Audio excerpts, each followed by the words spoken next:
Hello friends, hello, happy Sunday to everyone. আজকে আমি একটা সারপ্রাইজ পেয়েছি, চলো তোমাদের সঙ্গে শেয়ার করি। আজকে আমার হাজব্যান্ড আমাকে একটা খুব সুন্দর প্রেজেন্ট দিয়েছে, সেটা হলো ফুল, which I love the most. সকাল সকাল ওই ফুলগুলো এনেছে, অ্যান্ড দেখুন বন্ধুরা কি সুন্দর দেখতে লাগছে, জাস্ট অসাম লাগছে দেখতে। Thank you so much to you dear. And আমি আজকে গাজর হালুয়া বানিয়েছি। আজকে শীতের জন্য বেসিক্যালি এই লাল গাজরটা তো শীতকালেই পাওয়া যায়, সো আমার খুবই ভালো লাগে গাজর হালুয়া। এটা আমি আজকে বানিয়েছি, ইটস হেলদি টু। অ্যান্ড আজ কালী পুজোর প্রসাদ পেলাম বন্ধুরা।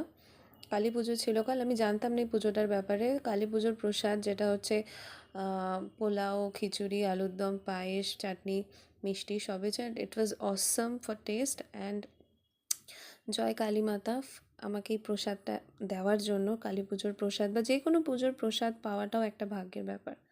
যাই হোক, সবাই ভালো থাকবেন। Thanks for